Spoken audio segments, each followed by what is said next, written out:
Boa noite, irmãos. Espero que os irmãos estejam bem, todos em paz. Vamos salmodiar no Salmo 89. Salmo 89 diz assim: As benignidades do Senhor cantarei perpetuamente. Com a minha boca manifestarei a tua fidelidade de geração em geração. Pois disse eu, a tua benignidade será edificada para sempre. Tu confirmarás a tua fidelidade até nos céus, dizendo: Fiz uma aliança com o meu escolhido, e jurei ao meu servo Davi, dizendo: A tua semente estabelecerei para sempre, e edificarei o teu trono de geração em geração. E os céus louvarão as tuas maravilhas, ó Senhor, a tua fidelidade também na congregação dos santos. Pois quem no céu se pode igualar ao Senhor? Quem entre os filhos dos poderosos pode ser semelhante ao Senhor?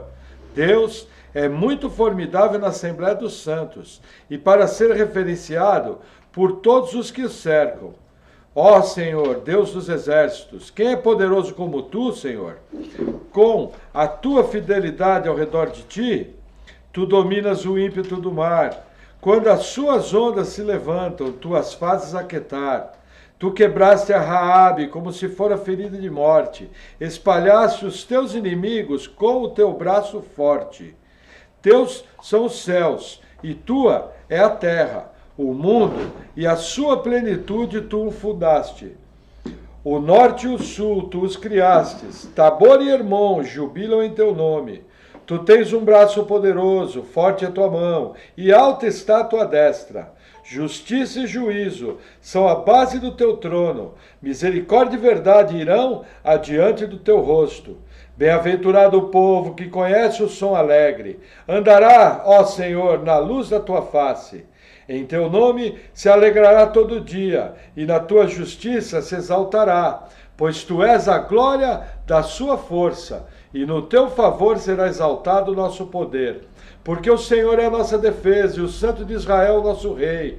Então falaste em visão ao teu santo, e disseste: Pus o socorro sobre um que é poderoso, exaltei a um eleito do povo. Achei a Davi meu servo, com santo óleo ungi, com o qual a minha mão ficará firme, e o meu braço fortalecerá. O inimigo não o importunará, nem o filho da perversidade o afligirá. E eu derrubarei os seus inimigos perante a sua face, e ferirei os que o odeiam.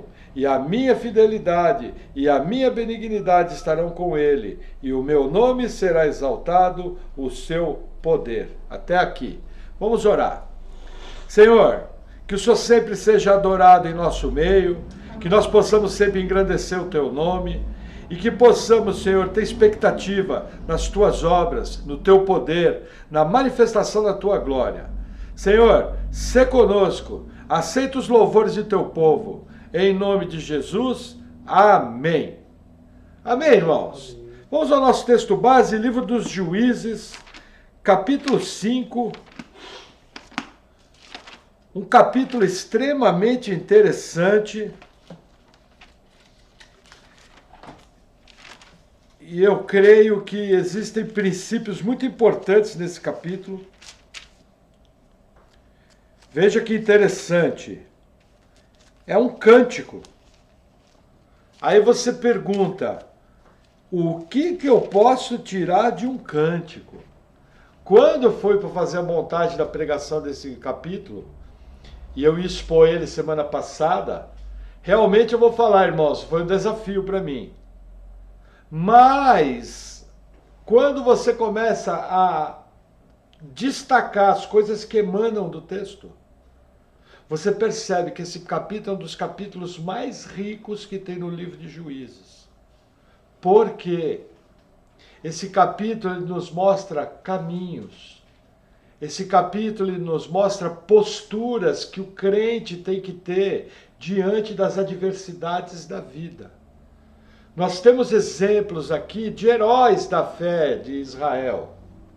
Porém, certas características do que esses heróis fizeram e das circunstâncias que envolviam esses heróis, elas vão servir para nós como princípios que, se corretamente aplicados, se biblicamente aplicados, podem ser de uma utilidade enorme na nossa vida. Então é impressionante como o capítulo 5 de Juízes pode ser útil na vida do cristão. Então eu vou estar orando, vou estar lendo para a nossa liturgia, versículo 1. E cantou Débora a Baraque, filho de Abinoão, naquele mesmo dia, dizendo: Louvai ao Senhor pela vingança de Israel, quando o povo se ofereceu voluntariamente. Ouvi, reis, dai ouvidos, príncipes. Eu cantarei ao Senhor, salmodiarei ao Senhor, Deus de Israel. Até aqui, vamos orar. Senhor, obrigado por tua palavra. Eu oro em nome de Jesus te agradecendo, colocando a minha vida, colocando a vida dos meus irmãos, pedindo que o Senhor venha me capacitando a transmitir a palavra de maneira bíblica e que eu possa estar falando ao coração dos meus irmãos. Senhor, vem com o teu poder, edificando a tua igreja, nos dando sabedoria na tua palavra. Em nome de Jesus, amém. Amém. Amém, irmãos? Veja, Débora abre o cântico da maneira mais correta. O que ela está fazendo aqui? Ela está fazendo um tributo de louvor a Deus. E muitas vezes a gente se esquece, quando coisas boas acontecem,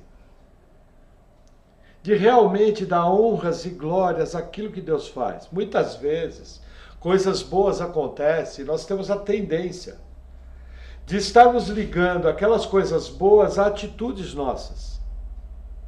E nós nos esquecemos que, por maior que seja a atitude, por mais competente que a pessoa seja, por mais estratégias corretas que ela tenha, do Senhor é a vitória. E a Ele cabe toda a glória. Nós temos que lembrar que no Antigo Testamento existe um versículo que nos ensina que Deus não divide glória, e a glória dele Ele não dá ao trem. Qual é o problema? O problema é que nós confiamos demais no braço forte do homem. E Jeremias, capítulo 48, nos diz o seguinte, que maldito é o homem que confia no homem. O que aquele capítulo está falando? Diante da ameaça de Babilônia, os israelitas, os judeus, queriam recorrer ao Egito. E aí Jeremias vem com uma dura reprimenda, falando o seguinte: se vocês confiarem no poder militar do Egito, vocês são malditos, vocês deveriam se voltar, se arrepender e confiar no poder de Deus. É uma pena que esse versículo de Jeremias seja tão mal ensinado nas igrejas. Porque as verdades que ele traz, ele mostra o quê? Que o crente tem que confiar no poder de Deus. E que se ele confiar no braço forte da carne, como os judeus fizeram na época de Jeremias, ele vai se dar mal. Ele vai acabar se colocando debaixo de maldição. Maldição que eu digo no caso de, para nós hoje, na época da graça, veja, para o crente não existe maldição. Mas o crente pode deixar de ser abençoado. Deus pode reter as bênçãos do céu. Nós sabemos que Deus, ele pode fazer o céu sobre o crente, sobre uma igreja, virar bronze. E uma das atitudes que pode trazer esse tipo de consequência, o que é? Uma igreja que não glorifica a Deus. Quando eu falo glorificar a Deus, não é aquela coisa robótica, automática. Eu lembro que certa vez, eu fui visitar uma igreja, até a gente não fala isso com orgulho, aí chegou uma hora o pastor falou, gente, vamos glorificar a Deus. Aí uma irmã do meu lado começou glória, glória, glória, glória, glória, glória, glória, glória, glória, glória, glória, glória, glória. Começou a recitar um mantra. Não sei de onde tirou aquela prática, isso não é glorificar Deus. Glorificar Deus é o que parte do coração, um coração que jubila, um coração agradecido, um coração que ferve de amor e agradecimento pelo Senhor. Não repetir um mantra, não repetir frases de efeito como Saul fez. Tão certo como vive o Senhor. O que Saul estava fazendo? Estava consultando uma necromante, que ele mesmo havia banido de Israel. E aí vem com aquelas frases de crente, pronto, tão certo como vive o Senhor, não faria.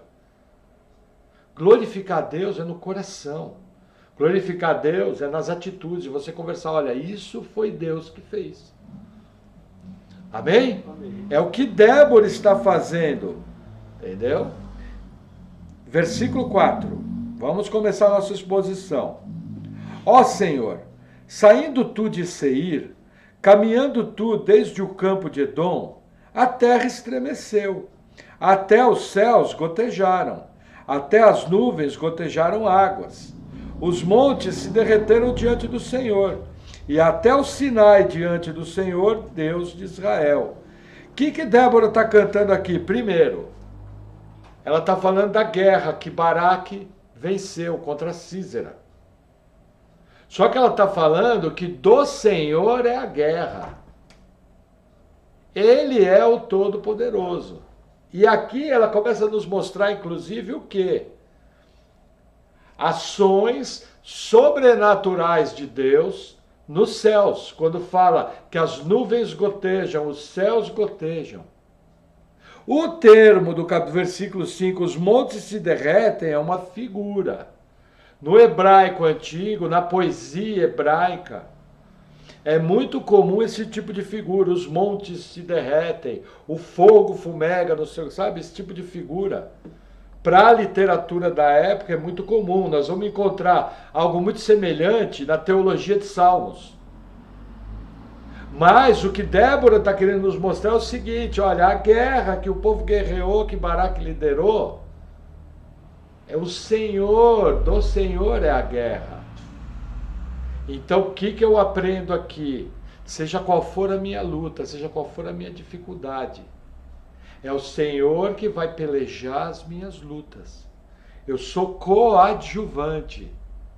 Eu sou um servo que necessita do poder de Deus se manifestando naquela guerra, seja na área que for, e entendendo que a vitória só vem somente em Deus. Lembrando, né? Isso não quer dizer que você vai ser um omisso, vai ficar no seu sofá, entendeu? Doente, e falar, não preciso ir no médico. Do Senhor é a guerra, não é isso que eu estou dizendo. Você vai fazer sua parte. A Bíblia fala, de nada adianta o atalaia vigiar se o Senhor não guardar a cidade. Então tem que ter o atalaia, mas confiando que é Deus que guarda. Da mesma maneira, você tem que guerrear a guerra, mas confiando que quem dá a vitória é Deus. Amém? Amém. Vamos avançar mais um pouquinho, versículo 6.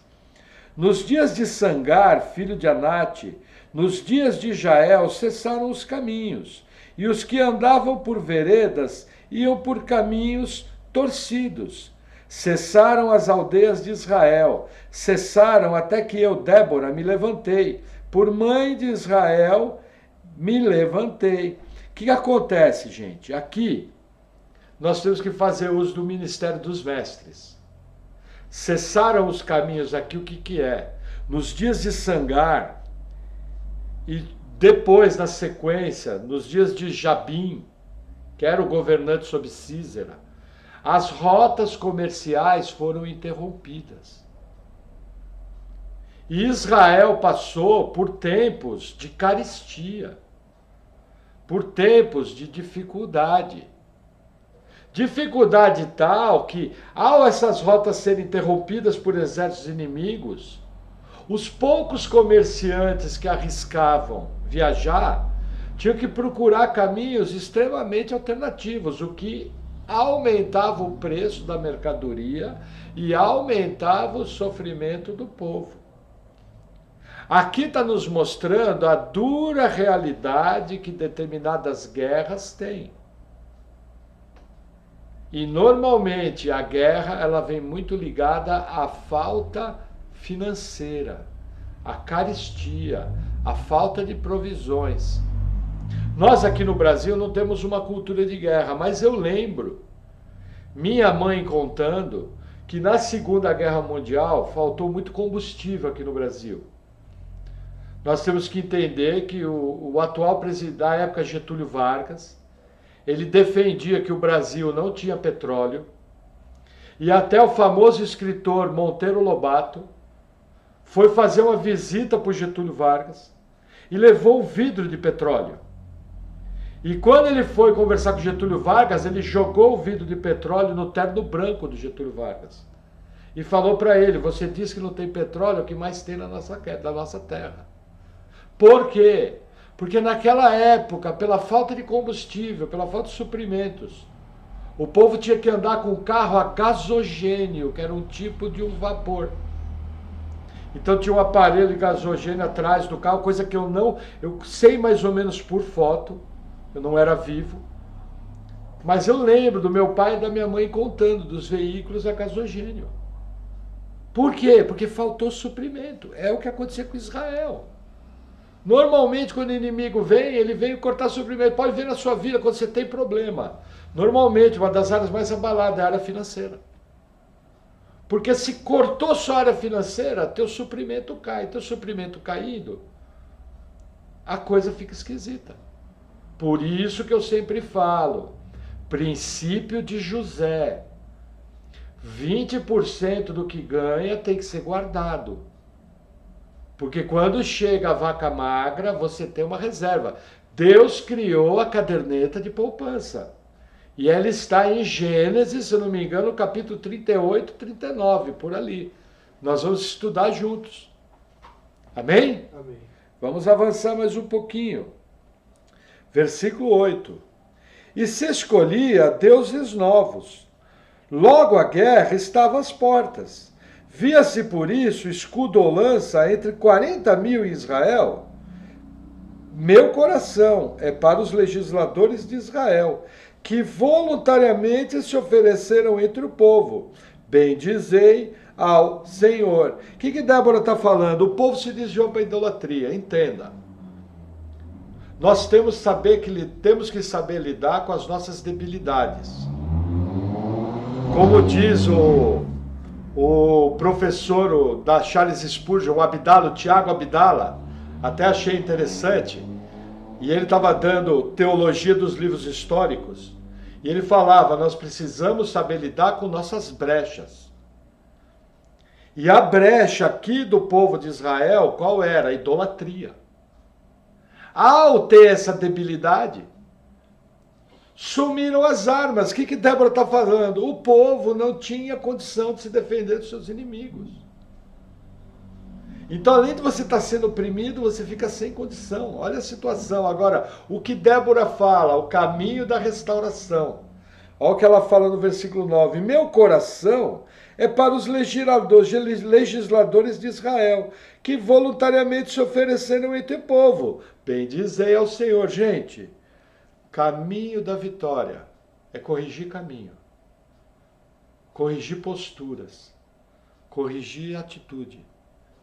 Enquanto você não corrigir aquilo que está errado na sua vida, você não vai prevalecer. Não tem como. Débora dá receita. Débora fala, olha, nós desviamos para a idolatria, brecha, e a consequência veio. E ao vir nós não tínhamos o que fazer, mas por isso que ela era juíza, eu me apeguei à verdade do Senhor, à vontade do Senhor. Eu sempre tenho um conselho para quem está passando luta. Aconteceu algo errado? Abre um jejum, entre em oração. Lembra, o jejum é para você. É uma humilhação diante de Deus. Tipo, Deus, se o Senhor não mostrar o que está errado, eu não estou conseguindo ver. Então, qual deveria ser a postura de um crente maduro? Um crente que vive uma vida cristã séria. Acontecendo problemas, vai para a oração e para o jejum. Vai analisar aquilo que você está fazendo. Se a providência de Deus for contrária a você, existe algo na sua vida que Deus quer mexer. E que provavelmente você está relutando em responder ao propósito dos tratamentos de Deus. Às vezes são coisas simples, maneiras de agir, mau humor, atitudes erradas. A pessoa às vezes ela é rebelde, a pessoa às vezes ela é indolente, a pessoa às vezes ela é preguiçosa. São inúmeras as situações. Como Deus tem uma promessa que aquele que começou a boa obra em nós há de terminar em Cristo Jesus, sempre que você tomar um caminho que não agrada ao Senhor, Ele, como Pai amoroso, vai vir corrigir. E a maneira que o Senhor tem de nos corrigir é através dos problemas. Porque muita gente só percebe que está errado, só fecha para balanço quando surgem os problemas. Meu conselho para você: faça o certo antes do problema vir. Seja prudente, lembra palavras de Jesus. Sede prudentes como as serpentes e simples como as pombas. Não seja bobo. Provérbios fala que o homem sábio vê o mal e se afasta dele. Quantos problemas na nossa vida, se você tivesse feito uma análise mais calma, mais tranquila antes, você teria evitado sofrimento, você teria evitado contratempos, você teria evitado contratempos para a sua família. Faça isso e viva feliz, viva bem. Amém? Amém. Tomar um gole de água. Vamos lá. Vós, os que cavalgais sobre jumentas brancas, que vos assentais em juízo, que andais pelo caminho, falai disso. O que Débora está falando aqui? Veja, jumentas brancas são extremamente raras. Somente quem tinha jumenta branca eram os nobres. Não confunda com o casal de jumentinhos que Jesus entrou em Jerusalém.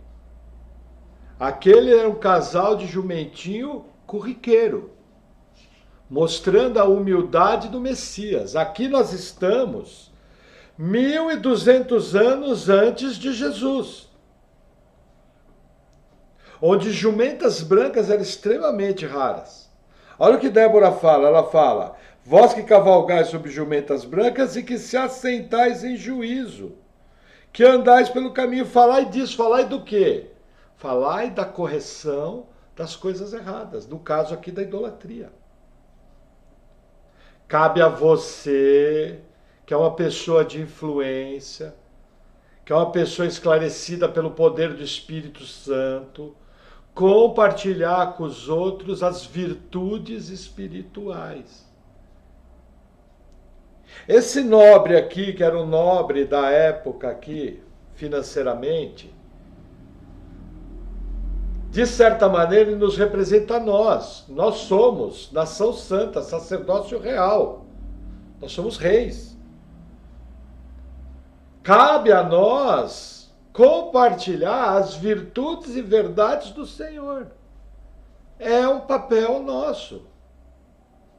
É um papel importante, porque para o mal prevalecer, basta os bons fecharem a boca. Amém? Amém. Vamos lá, versículo 11.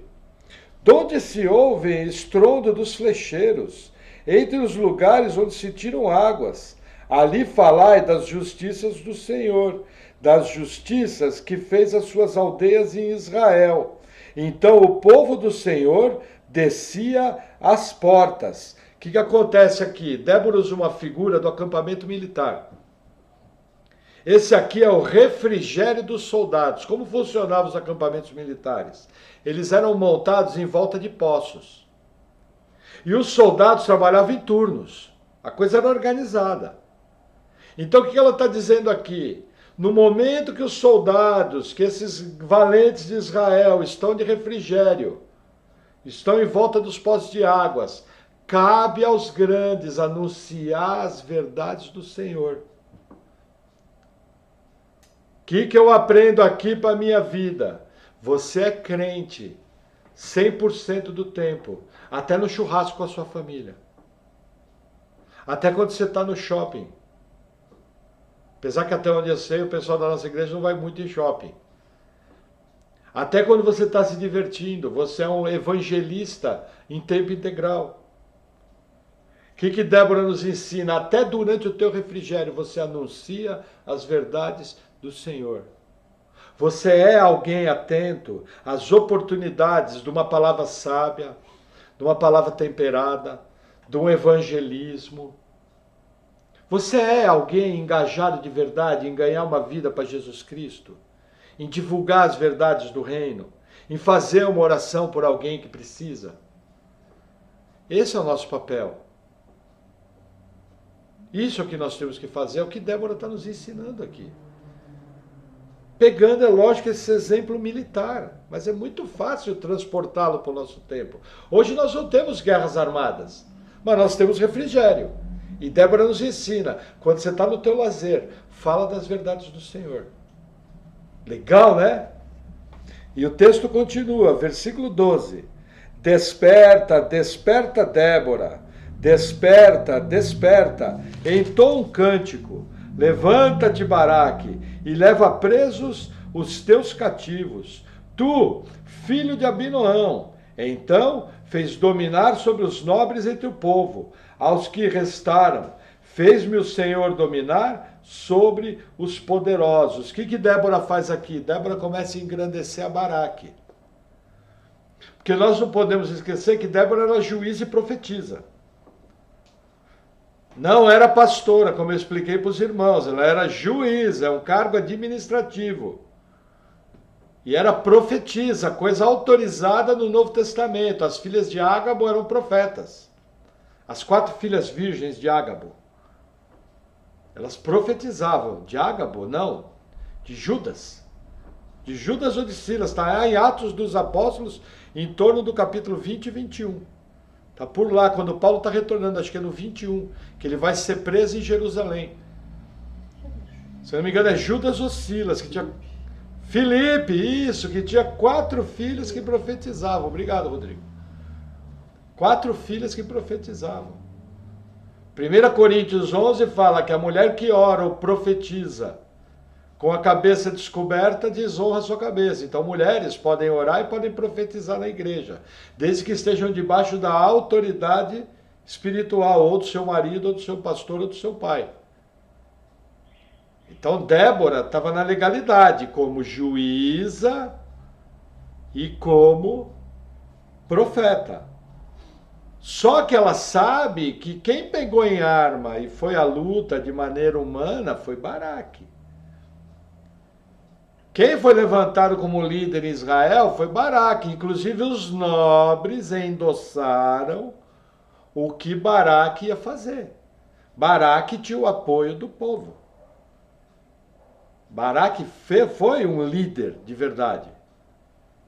Inclusive, tem gente, eu já expliquei, tem gente que fala, mas Baraque falou para Débora ir junto. Eu achei que foi ótimo. Porque ele entendia que Débora representava ali a presença de Deus. Porque a profecia de levantar Baraque veio da parte dela. Na verdade, Baraque, ele mostra que ele temia a Deus. Já expliquei isso na última exposição. Entendeu? Agora, o que eu aprendo aqui? Ninguém pode ter nada de si mesmo. É Deus que engrandece o homem. Sempre, em tudo. É Deus que vai te levantar. É Deus que vai te expor. É Deus que vai te tornar evidente. Pode ser que você passe a sua vida inteira sem ser evidenciado em nada. E fique muito bem com isso, porque o teu galardão está no céu. Agora, se acontecer de você ser engrandecido em algo, lembre-se, o homem é provado pelos louvores que recebe. Então mantenha o coração humilde do seu dia a dia, mantenha a bola baixa, não se acha, porque a soberba precede a ruína, nos ensina Provérbios. Amém? Vamos avançar mais um pouquinho. De Efraim saiu a sua raiz contra Amaleque, e depois de ti vinha Benjamim, dentre os teus povos. De Maquir desceram os legisladores, e de Zebulon os que levavam a cana de escriba. Também os principais de Issacar foram com Débora. E como Issacar, assim também Baraque foi enviado a pé para o vale. Nas divisões de Rubem foram grandes as resoluções do coração. O que Débora está mostrando aqui? Nessa campanha militar, a princípio, não foram as 12 tribos que entraram. Quem teve prontidão foi Efraim, foi Zebulon, foi Rubem e Issacar. Essas tribos foram prontas, mostrando o que, gente? Acorda. Prontidão para a batalha, bom ânimo, disposição. Paulo, em 1 Coríntios, nos conta que ele teve uma visão de Deus. Não lembro se foi uma visão ou se foi um sonho.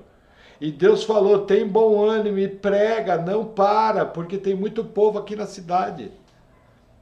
Veja, se essas tribos fossem ficar olhando o poder de Jabim, o poder de Sísera, se fossem ficar olhando para as circunstâncias, elas ficavam paradas, falavam, hein? É melhor ser escravo vivo do que um herói morto. Mas não, elas perceberam que aquilo era algo do Senhor. E prontamente se apresentaram para a guerra. Eu pergunto, quando vem as lutas, você age prontamente? Ou você se acovarda? Porque assim, agora eu vou fazer uma parte com os homens. Por causa de todo esse ensino marxista que nós temos, existe um plano para enfraquecimento dos homens. E a continuar desse jeito, antigamente você perguntava, você é um homem ou você é um rato? Ou perguntava, você é um homem ou é um saco de batata? A continuar esse plano maligno, você vai perguntar, você é um saco de batata ou é um rato? Porque estão acabando com os homens.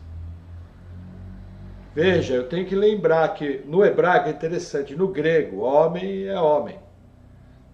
Agora, no hebraico, existem vários nomes para homem. E um desses nomes é Gibor. Gibor é guerreiro. São aqueles valentes de renome lá de Gênesis 6.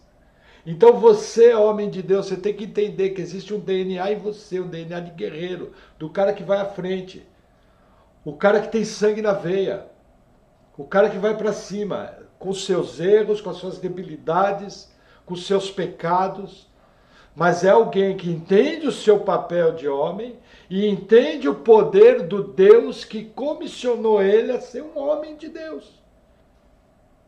Não se acovarde, tem muitas mulheres que estão reclamando, meu marido, desculpe o peso da palavra, não aconteceu na nossa igreja, é um exemplo barato, meu marido é um banana. Sua mulher confia em você? Você é alguém que transfere confiança para os seus filhos? Ou quando vem a crise, você começa a tremer que nem um menino e é o primeiro a entrar debaixo da coberta? Gente, prontidão, vai à luta. Corre atrás.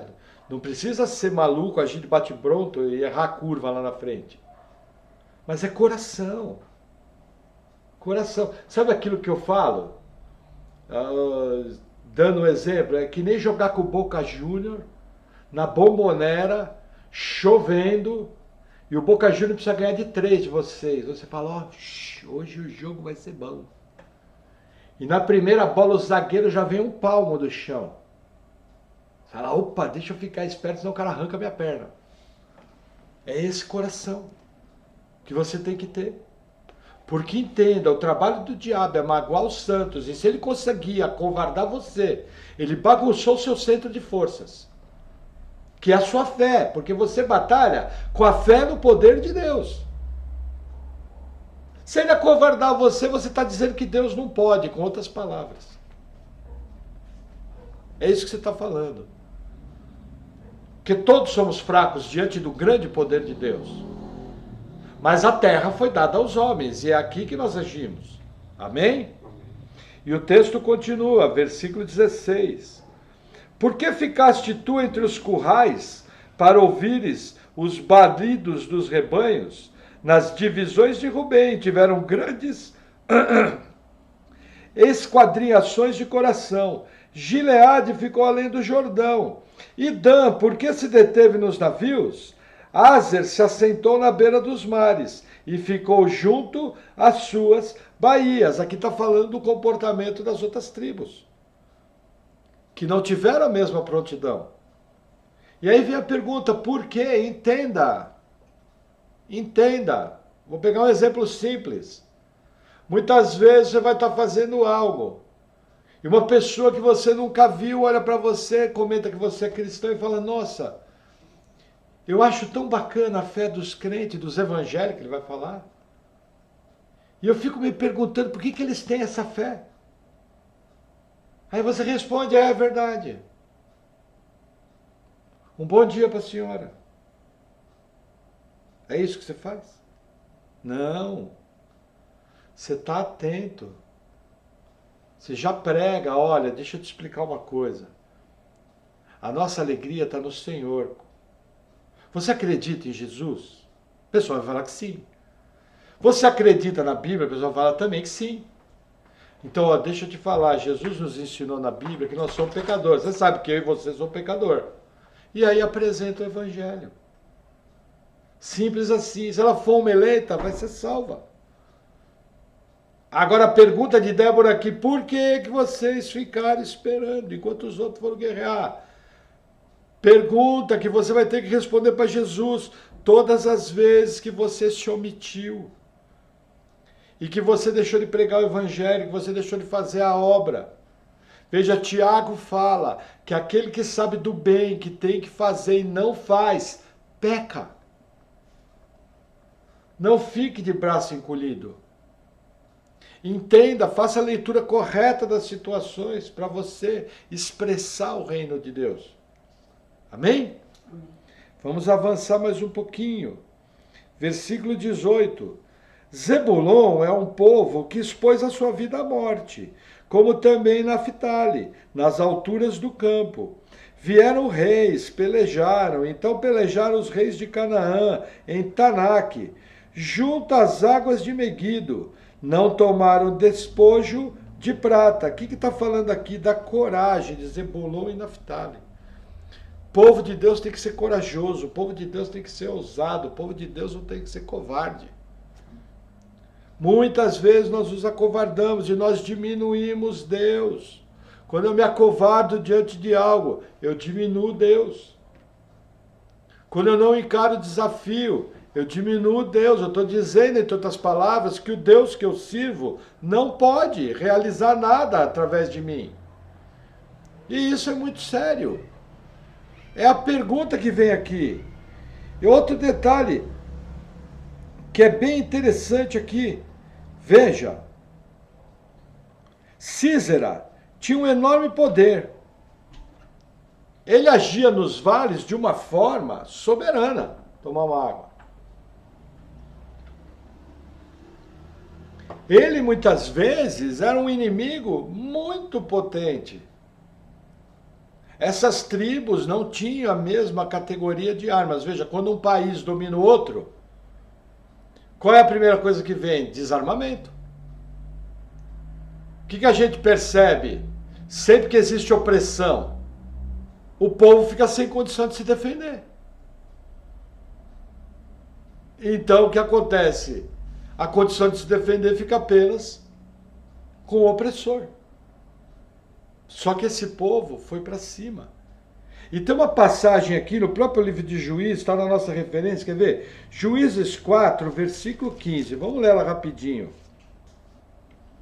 Diz assim: e o Senhor derrotou a Císera, e a todos os seus carros, e a todo o seu exército a fio de espada, diante de Baraque. E Císera desceu do carro e fugiu a pé. E Baraque perseguiu os carros e o exército até Harosete dos gentios. E todo o exército de Císera caiu ao fio da espada, até não ficar um só. Vamos voltar no capítulo 5. O que acontece? A luta foi dura, mas a vitória foi grande.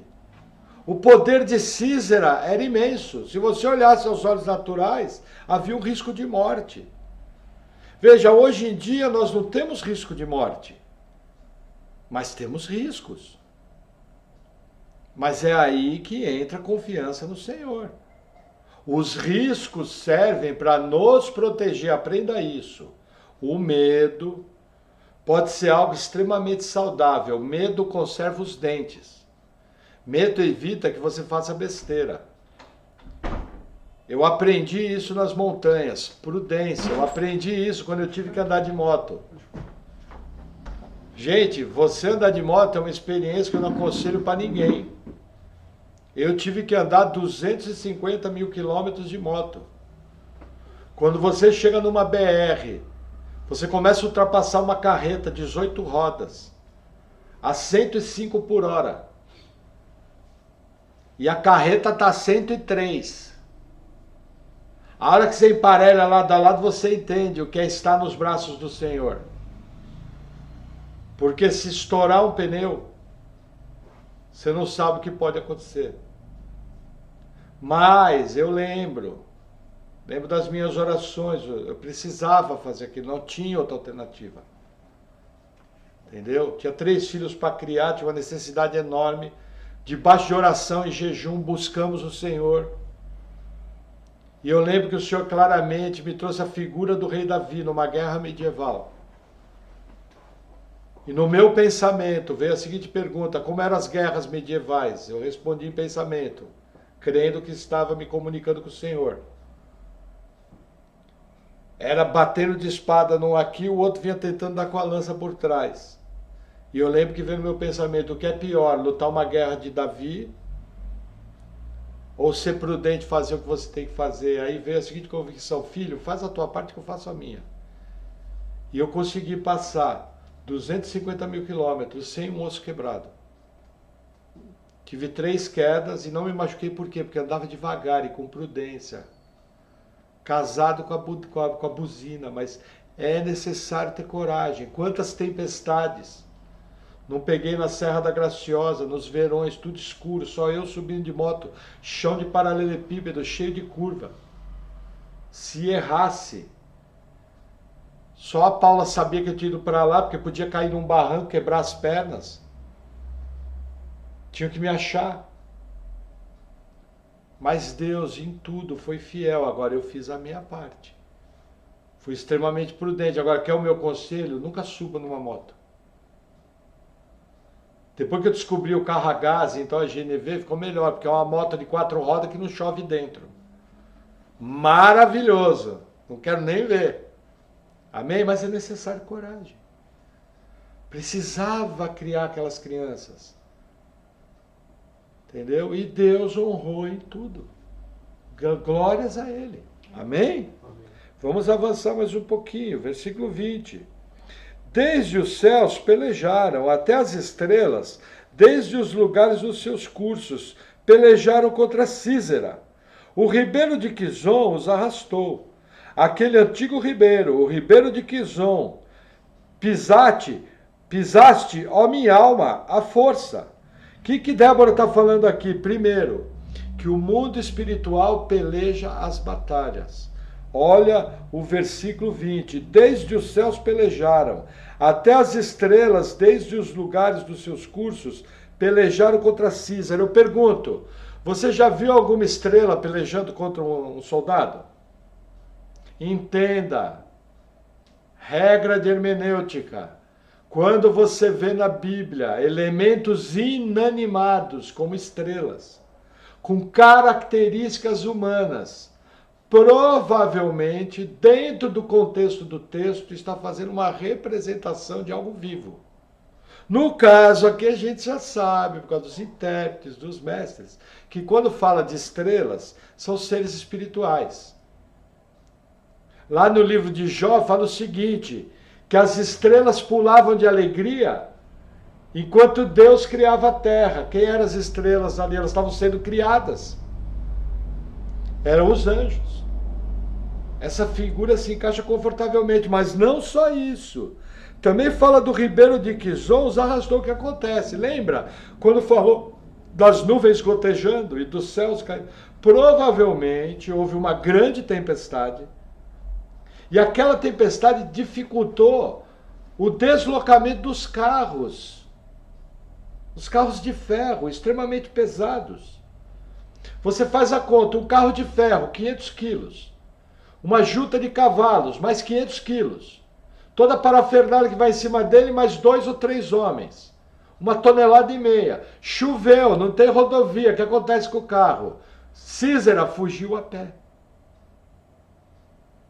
É só você ir lá.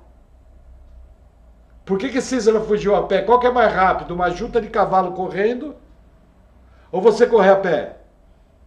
O cavalo. Isso quer dizer o quê? Vendo aqui que o ribeiro encheu, houve uma grande chuva. Essa chuva paralisou os carros.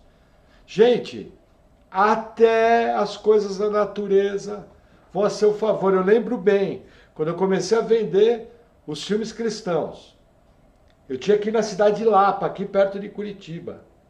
E quando eu olhei no fim da estrada, ficou preto o céu. Só que eu tinha no coração que eu tinha que ir para lá. Aí comecei a orar ao Senhor, andei 10 quilômetros e começou a chover. Parei no ponto de ônibus, não tinha roupa de chuva. Naquela época os irmãos lembram que eu falava que se eu chamasse a Paula de meu bem, o banco vinha e tomava. Era uma carência. Aí esperei a chuva passar em cima do banco, para não molhar os pés. E orei, falei, Senhor, olha, se o Senhor tiver para mim chegar lá, eu vou chegar. E o tempo vai melhorar, senão eu vou dar meia volta. A hora que a chuva parar, amenizar um pouco, eu volto para casa. Irmãos, a chuva parou e eu me mandei para Lapa. Na primeira loja que eu entrei, tinha uma carranca de feitiçaria de 1,5 metro. Na segunda loja que eu entrei, tinha uma estátua do monge da Lapa, que era um feiticeiro altamente adorado naquela região. Aí eu entendi por que tanta luta. E cheguei lá e abri 2 lojas, uma delas uma livraria evangélica que comprou muito filme. E tinha o produto cristão lá, mas eu lembro disso. Lógico, é coisa da minha cabeça, não tem como provar. Mas não foi fácil chegar lá. Mas você pode ter certeza que até tanto o mundo espiritual como as coisas naturais vão pelejar ao seu favor. Exemplo disso, quando em julho de 2019 teve uma chuva de granizo que transformou o teto da nossa igreja num queijo suíço. E começou a chover dentro. Aí você fala, mas pastor, como que isso colaborou? Colaborou porque nós, os irmãos, se mobilizaram. Primeiro eu, o irmão Carlinhos e o Rodrigo colamos tudo, os teto. E depois os irmãos se mobilizaram, puseram forro na igreja, ajeitamos tudo e depois Deus me abençoou, comprei o telhado. E hoje nós temos um pequeno salãozinho joinha. Entendeu? Todas as coisas colaboram para o bem daqueles que amam o Senhor, que amam segundo o seu propósito. E o nosso propósito é Cristo, o nosso alvo é Cristo. Amém? Amém. Vamos avançar mais um pouquinho. 22. Então os cascos do cavalo se despedaçaram pelo galopar, o galopar dos seus valentes. Amaldiçoai a Meroz, diz o anjo do Senhor, severamente amaldiçoai aos seus moradores, porquanto não vieram ao socorro do Senhor com os valorosos. O que está falando aqui? Essa região de Meroz fugiu da luta. Deus abomina quem foge das lutas. É uma maneira de envergonhar Deus, é uma maneira delicada de dizer que Deus não pode. Deus abomina. E não somente isso. O versículo anterior, quando fala dos cascos do cavalo se despedaçando, sabe o que está falando aqui? Do desgaste da luta. Não pense que porque do Senhor é a guerra, que a luta não tem desgaste. Lembra, o rei Davi ia morrer na batalha se os seus valentes não tivessem socorrido ele. Qual era o motivo? Cansaço. Peso da idade. Aí os valentes falaram, você não vai vir mais para a guerra para que não se apague a lâmpada de Israel. Na guerra tem luta, na guerra tem dor, na guerra tem coisa difícil. Mas do Senhor é a guerra, eu não posso me acovardar. Vou sujar minha barra feio com Deus. Amém? Amém. 24. Bendita seja entre as mulheres Jael. Perdão. Mulher de Éber, o queneu. Bendita seja entre as mulheres nas tendas. Água pediu ele, leite lhe deu ela, Em prato de nobres lhe ofereceu manteiga. Gente, aqui está elogiando a coragem de Jael. Aí está falando, nossa, Deus está elogiando num cântico que Jael matou covardemente um homem? Sim. Só que aqui é guerra, não tem nada de covardemente. Esse homem oprimia Israel. Você não sabe as atrocidades que Císera e Jabim faziam contra Israel. Minha é a vingança, diz o Senhor.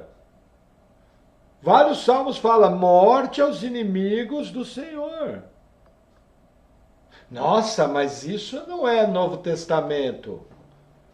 Não, Paulo fala, Alexandre o latoeiro me causou muitos males, está lá em 1 Timóteo. Vírgula, o Senhor lhe dê a paga conforme as suas obras.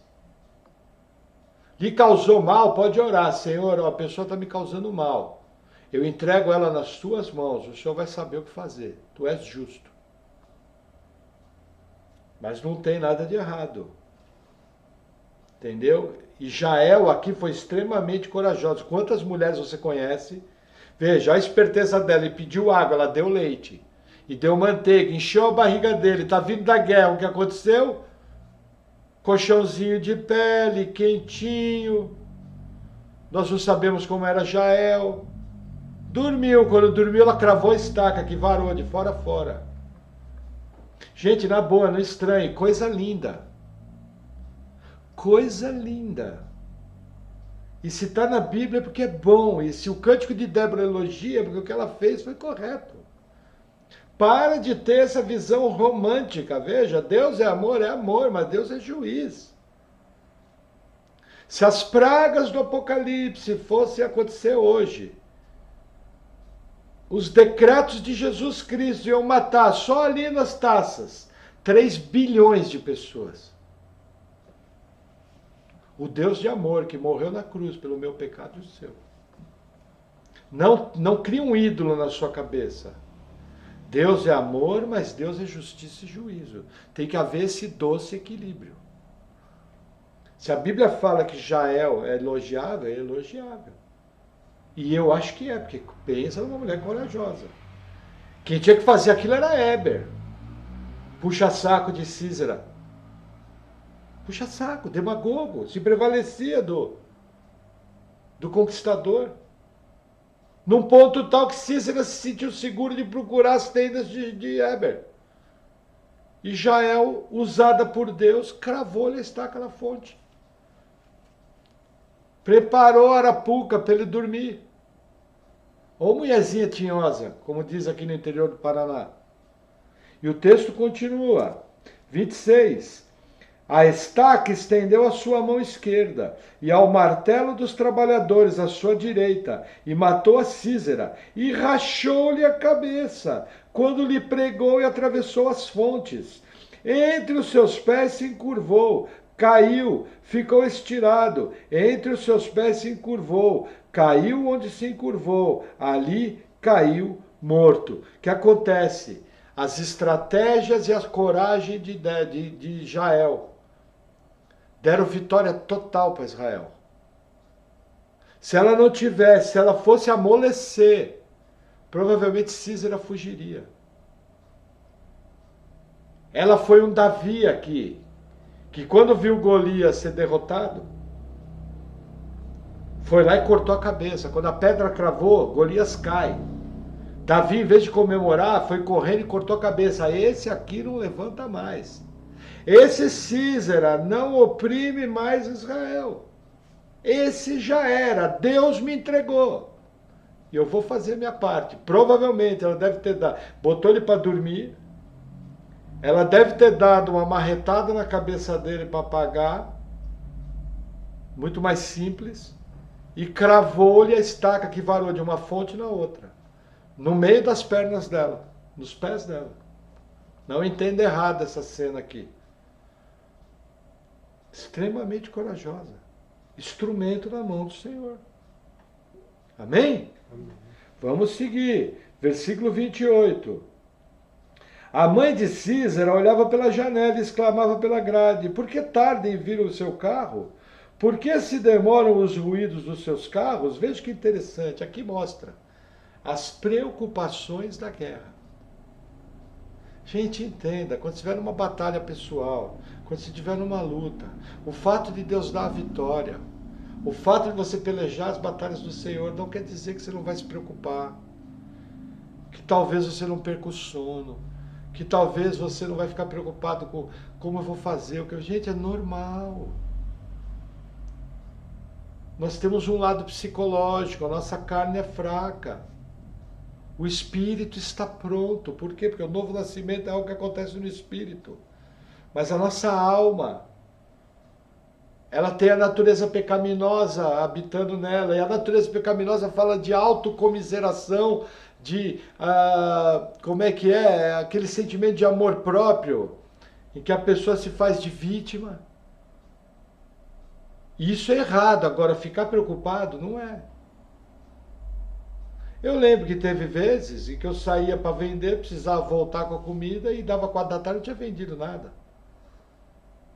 Mas olha que interessante, 21 anos de salvo, eu não me lembro um dia sequer, que eu saí para vender, que Deus não deu pelo menos um filme para vender. Eu lembro uma vez, acabou o gás aqui em casa, aí eu subi no mercadinho aqui em cima, perguntei se ele podia vender no crédito. Ele falou, não posso, gás eu não vendo no crédito. Aí eu lembrei de um filme que eu tinha aqui, o Adoradores do Demônio. Liguei para um cliente lá da fazendinha que eu tinha comentado com ele e arrisquei. Eu falei, olha, tem um filme aqui, você não quer ficar com ele? Ele falou, quanto tá? Eu falei, R$35, o gás era 17. E eu tinha 7, 8 reais no bolso. Ele falou, não, me traz. Eu falei, posso ir hoje? Ele falou, opa, vem. Eu peguei os 7 reais, botei de álcool na moto, atravessei a cidade, levei o filme para ele, peguei os 35 reais, cheguei aqui, comprei o gás, ele deu para comprar 1 quilo de arroz, mais alguma coisinha, sobrou 10ão. E tinha álcool na moto para trabalhar no dia seguinte. Mas pensa se eu não fiquei preocupado, sem gás, a gente não tinha botijão reserva. Não tinha segunda cota, tinham roubado. Mas Deus deu a estratégia e correu atrás. Você tem que ter coragem. Agora, preocupado fica. Normal. Eu falo esses exemplos, gente, não é para me dizer que Deus me guarde disso. É para mostrar como alguém tão pecador como vocês, disposto às mesmas debilidades, tem que lidar com as mesmas lutas. Porém, há que ter confiança no Senhor, senão não chega a lugar nenhum. Nós somos limitados, gente. Nós não conseguimos fazer muita coisa. A gente é limitado. Até hoje eu vou pregar, eu já tenho certo costume, mas a gente fica receoso. Senhor, ó, que eu pregue corretamente, que eu não te envergonhe, que eu pregue uma palavra bíblica, que eu não fale coisas da minha cabeça, para que eu não tenha que me retratar. É assim, normal. Vamos seguir. Versículo 29. As mais sábias das suas damas, das damas da mãe de Císera, responderam, e até ela respondia a si mesma, porventura não achariam e repartiriam os despojos? 1 ou 2 moças a cada homem, para Císera despojos de estofos coloridos, despojos de estofos coloridos bordados, e estofos coloridos bordados para ambos os lados, como despojo para os pescoços. O que é importante aqui? Tecidos finos. Mas o ponto aqui não é esse. O despojo das guerras daquela época, dos povos invasores, era pegar moças virgens e levar para casa e estuprar. O que essas mulheres sábias estavam falando era de estupro, de abuso, de violação. Para vocês entenderem como o povinho de Jabim e de Císera, os amalequitas, eram bons. Um povo excelente. O despojo de guerra passava pela violação de mulheres. Coisa que não era permitida na lei de Deus. Aí você vai falar, mas a Bíblia, mas Deus mandou matar as mulheres, mas aí é outro motivo. Ali é uma purificação espiritual, é outra coisa. Mas você não via israelita, não via. Na verdade, o israelita tinha que cuidar bem dos outros. E a gente percebe até, por exemplo, o rei Acabe, que era um rei desparafusado, que no fim da vida se arrependeu. Ele tratou o inimigo com brandura. Entendeu? E era conhecido que os reis de Israel tratavam seus inimigos com brandura, porque um resquício da lei de Deus. Entendeu? E aí o texto continua para encerrar, 31. Assim, ó Senhor, pereçam todos os teus inimigos, porém os que te amam sejam como o sol quando sai na sua força. E sossegou a terra 40 anos. Veja, derrota dos inimigos. O que eu tiro daqui? Gente, às vezes tem crente que tem uma visão distorcida. Ai, coitadinho. Quem dera o Senhor salvasse. Sabe aquelas frases de Nicodemos? Gente, entenda. O nome dos salvos foi escrito no livro da vida antes da fundação do mundo. Apocalipse 17:8. Jesus veio para salvar aqueles que o Senhor deu. Entenda, Deus não perde ponto. Deus é o Deus que salva. Ele é o Todo-Poderoso, eficaz. Quando alguém vai para o inferno, entenda, tinha que ir mesmo. Aquele pecador não tinha jeito. Não era igreja do Senhor, não era um eleito. O ímpio vai para o inferno porque nega a Deus. Esse é o motivo, ele é pecador, ele vai por... Não tem coitadinho no mundo. Nem eu e você somos coitadinhos. Não tem. Nem o mais sofredor. Então Débora encerra o cântico o seguinte, o que ela está dizendo? Veja, o poder de Deus derrotou todos os inimigos. O que nós vamos dizer? Em Apocalipse 20, do versículo 10 em diante, julgamento do trono branco, onde o lago de fogo vai ser inaugurado, vai ser cheio, porque lá já vão estar o falso profeta e o anticristo. Onde todas as pessoas que já viveram nesse mundo vão ressuscitar, vão receber um corpo indestrutível, forçosamente vão confessar que Jesus é Deus. Todo joelho se dobrará. Entendeu? Ele vai confessar. Não quis confessar por bem, vai confessar a força. E assim que confessar, é jogado no lago de fogo. É o que a minha Bíblia diz. E nós o que vamos fazer? Ai, coitadinho. Não. Nós vamos falar, justos e verdadeiros são os seus juízos. Entendeu? Se eu não me engano, uma passagem fala, nos deram de beber sangue, e Deus deu sangue de beber a eles, algo assim. É o que está no Apocalipse. Então tem uma visão correta de Deus. Entenda, Deus é amor, Deus é justo, Deus salva. Mas o ímpio vai para o inferno porque ele é ímpio, porque não creu. A gente fica triste? Fica, mas não aquela tristeza tonta, que tem gente que quer pagar o espiritual e falar, ai, coitadinho. Coitadinho do Hitler. Coitadinho do Stalin. Coitadinho do Lenin. Não, para com isso. Justos e verdadeiros são os seus juízos. Agora veja. No meio dessa bagunça, Deus pega Paulo, assassino de cristão, e transforma no maior evangelista dos gentios e no maior escritor do Novo Testamento. 13 dos 27 livros. Esse é o nosso Deus. Deus pega o rei Manassés, 55 anos de impiedade, e Deus salva Manassés.